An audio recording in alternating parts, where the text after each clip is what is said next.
So, what happens at a very, very fundamental macrocosmic level, at the huge, this big level in the universe, also happens within our bodies at a microcosmic level. That's an interesting thing. People who have studied biology here, cell biology, microbiology, medicine, there are, recognized doctors amongst us. Thank you, ma'am. And they would agree that this body is nothing but a colony of 55 trillion cells. Okay? Now 55 is debatable. Some say 50, some say 55, whatever. Don't want to get into numbers, but what is important is every cell, believes in cooperating, believes in giving. That's how we are designed, right? So there are subsystems within our body. There is this system, one system that produces blood. There is other system that pumps blood. There is one system that purifies the blood, right? And there is this big system that sits on the top here and governs everything. And nobody gets into the way of each other, right? They are supposed to do something, they do their job. Do they claim any award or any recognition for what they do on a day? They do it tirelessly for entire lives. For our entire lives, the heart keeps beating. Heart cells, what they only know is beat, right? So they keep doing it tirelessly, putting in all the effort, doing their job, not claiming credit. So don't we think they are giving? They are donors, right? They're doing their job, they're doing something, they're giving something to the colony, because of which the colony is thriving and growing, right? So that is where, even our microcosm is working. That is how it works. So, and by the way, the moment someone starts complaining in this colony, you start getting ill health, right? When your lung cells don't cooperate with you, you have breathing problems, you have asthma, you have whatnot, right? So when your stomach cells don't cooperate with you, you have digestion problems, right? So somewhere they are not doing the stuff that they are supposed to do. So they have stopped giving, or whatever they have given till now, they are not giving it effectively enough, for whatever reason, right? We'll come to that. So all of this, and then once situation starts having an imbalance within us, it starts reflecting outside us. जे आतमध्ये घडत असतं तसंच बाहेर घडतं. आतमध्ये जर harmony असेल तर बाहेर हार्मनी असते. बाहेर तुम्हाला ज्या घटना घडतात, जे लोक भेटतात, जी काय परिस्थिती उद्भवते ती तुमच्या आतल्या याचं डायरेक्ट तो मिरर आहे, आरसा आहे. तुम्हाला जर बाहेर काही छान वाटत असेल तर नक्की याची खोडवाड बांधा की आतमध्ये हार्मनी आहे म्हणून बाहेर harmony.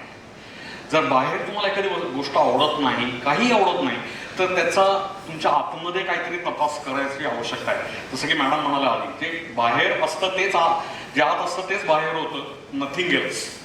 So you need to be very aware, and you need to see what's happening inside. So in Marathi say Pindi de Brahmandi, it comes from Yatha Pindi Tatha Brahmandi, from Sanskrit, right? So whatever is happening inside is connected outside, and outside is connected. It's like interconnection. So it's even at one point probably difficult what causes what, right? I mean, it could be a cycle where energy exchange keeps on happening. Yeah. So yes, microcosm, macrocosm, everything is that. So what is happening now today? Fundamentally, that is going wrong with humans. Now let's come to humans and our lives, because that's what we are here to discuss, right? So, see, based on our 30 years of research and all the knowledge and our experience of putting it onto the field, one of the most important messages that our academy wishes to give is withholding in giving is a fundamental cause of dysfunction in connections. Okay, we have seen that logically. Whenever there is the things don't connect properly, they don't. It causes dysfunction. But then why does that happen? The connection go wrong or go out of balance is because one of the entities does not give as it should be giving. So think about it in our families, in our relations, in our surrounding environment. Fundamentally, why let's look at interpersonal relation, for example. Why it breaks down is because one person stops giving. Okay. the way for whatever reason, whether it's knowingly, whether it's unknowingly, whatever happens. When we stop giving the way we should, we start experiencing that in the form of the quality of the relationship that deteriorates. Okay, so connection, what we should be giving, we don't do. And more and more of these technologies, whatever is happening in our world, it seems to be encouraging this. I'm not against any form of technology, inventions, progress. We are all part of that. I am a professional working in the digital world. Digital technologies are the best thing that happened to mankind, ever. Today I can, call up my colleague in the US. I can have instantaneous chat, resolve client problems, do all of that. And my client is somewhere in the Middle East. I am talking to a team in North America, resolving problems for them round the clock, right? And this is happening only because of technology. So wonderful. But the same technology, if you don't use it with our wisdom, is causing tremendous harm to our connections. Okay, so hours and hours of on the social media, Facebook, Insta, is somewhere it is killing our connections with everything around us, everyone around us, whether we realize it or not. The connections is most critical, and today's technological evolutions are challenging the most fundamental aspects of human well-being, which is connections. Okay, our well-being depends on the connections, because this whole world was designed to work with each other, to collaborate with each other, to connect with each other. If you lose a connect, we are leading lives that are materially prosperous. As I mentioned earlier, success is fine. Today I can earn money by solving client problems in the Middle East, right? But if I don't keep a balance of that in my life, and I lose starting my real connections with everything around me, I'm not definitely going to lead a fulfilled life. So it is in our hands how we protect our connections with everything around us. Connections not digital, the real connections that we have with everything living and non-living. Okay, so that is what I want to. This is something I want you to carry, and something we will call upon in the further part of the session. So just taking this connections a little further, what I'm going to talk about very quickly is a very interesting example or a description that has been given in Atharva Veda. So Sir started talking about connections, that we all are connected. So how they depict it is very beautiful. What they say is that Indradev, right? He has created a net, and that net, at every knot of the net, we have a jewel.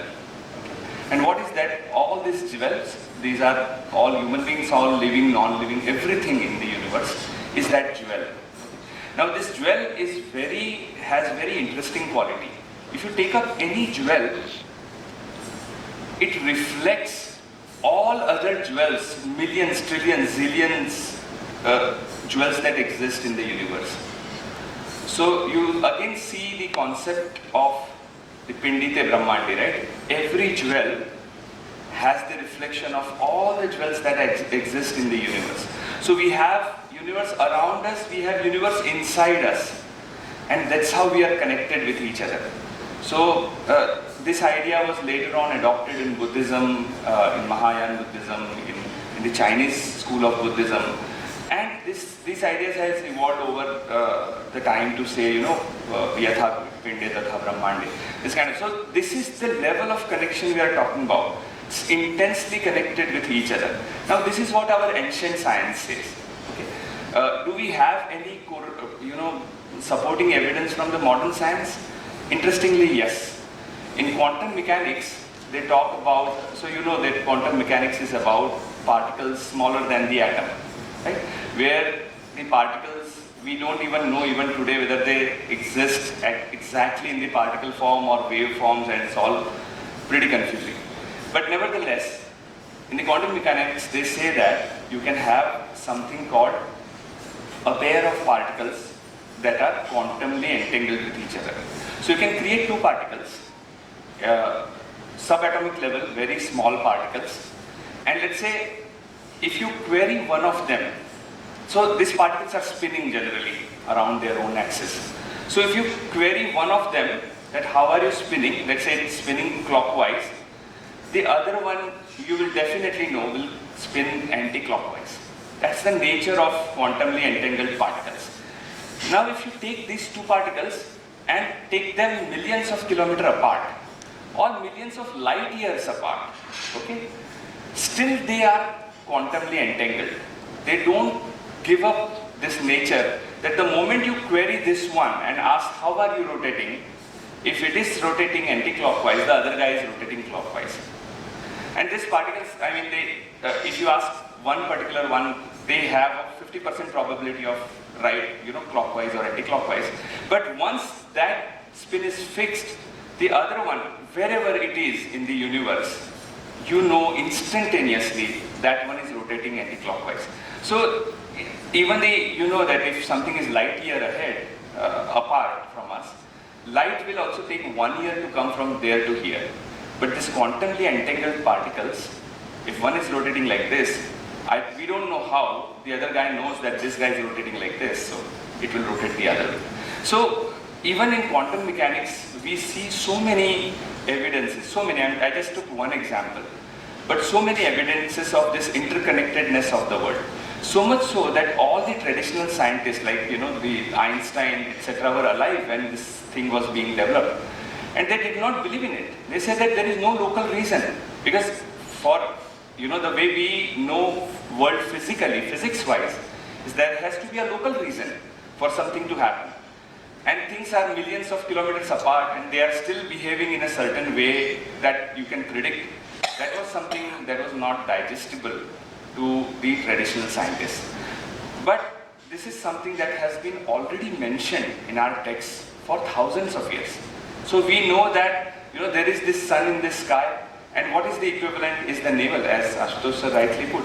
So if you want to see the sun inside us, maybe there are different ways of looking at it. One is to look at the navel, the other one is to look at the heart, and we are going to come to that. So there are different ways of looking at it. But the energy center for universe is, for our part is sun, then for us within it is navel.